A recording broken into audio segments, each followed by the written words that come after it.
শ্ৰীভূমি চহৰৰ পুৰাতন ষ্টেচন ৰোডত ভয়ংকৰ অগ্নিকাণ্ড সংঘটিত হৈছে আৰু পুৱাৰ ভাগলৈ কিন্তু যি অগ্নিনিৰ্বাপক বাহিনী এই বাহিনী কিন্তু তেওঁলোকে যি আগুন নিৱাৰ কামত কিন্তু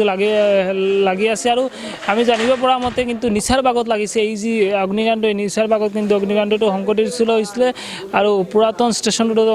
অগ্নিকাণ্ড সংঘটিত হৈছিলে। আপোনালোকক আমি দৃশ্যাংক আমি দৃশ্যাংকসমূহ দেখুৱাইছোঁ প্ৰায় 6-7খন একেবাৰে 6-7খনৰ অধিক যি ফায়াৰ ব্ৰিগেডৰ বাহন এই ফায়াৰ ব্ৰিগেডৰ বাহনসমূহ আহিছে আৰু তেওঁলোকে যি এই জুই নিৰ্বাপনৰ বাবে কিন্তু লাগি পৰিছে আৰু নিচাৰ ভাগৰ পৰা কিন্তু যি জুই নিৰ্বাপনৰ কাম কিন্তু চলি আছিলে নিচাৰ ভাগৰ পৰা আৰু এই মুহূৰ্তত আমি যদি চাওঁ তেনেহ'লে পুৱাৰ ভাগৰ হৈ পৰিছে আৰু পুৱাৰ ভাগলৈ কিন্তু যি জুই নিৰ্বাপনৰ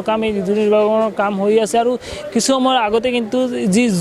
এই জুই নিৰ্বাপন কৰিবলৈ কিন্তু সক্ষম হৈছে এইসকল যিসকল ফায়াৰ ব্ৰিগেডৰ লোকসকল আছে অৰ্থাৎ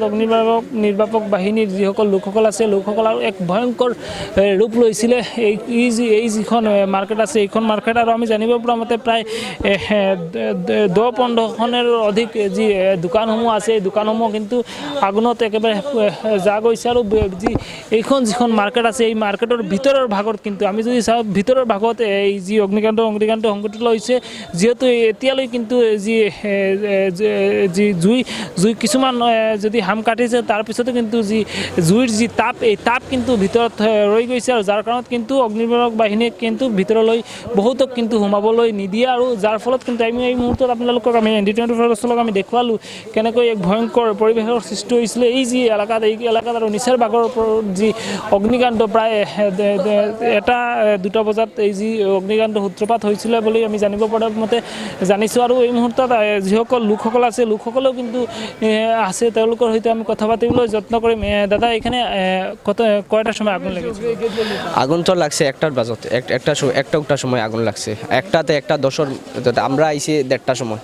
কিভাবে লেগেছে কোনো জানা গেছে? এইটার লাগছে শর্ট সার্কিট থেকে কারণ যতটুকু লাগে শর্ট সার্কিট থেকে আর তো কোনো নাই মানুষও থাকে না গড়বাড়ি আছে এটা গড়বাড়ি তো নাই এটা দোকান না এটা উপরে সব যেটা আছে সব গোডাউন আছে গোডাউন 4-5টা 4-5জন মালিকরা 40টা মানুষ চলেছে। আগুনের যে নির্বাপক গাড়ি কয়টা এসেছে? না গাড়ি তো করিমগঞ্জ আইছে হাইলাকান্দি আইছে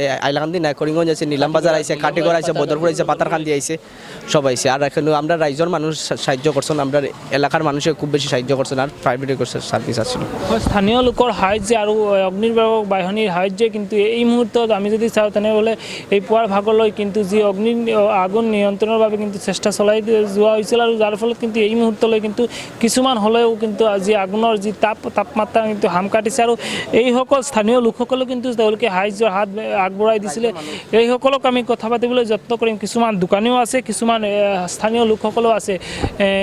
আপনার কি ভিতরে দোকান আছে? না আমার পাড়ার মানুষের দোকান আছে। দোকান 12:30টার লগত লাগিছে আগুন 12:30 একটা সময় আগুন লাগছে এটা আনুমানিক আমরা দূরে শর্ট সার্কিট হইব প্রচুর টাকার ক্ষয়ক্ষতি হয়েছে প্রচুর মাল জ্বলছে তারা কয়েক কোটি টাকা খরচ হয়েছে কয়েক কোটি টাকা কেমন নাই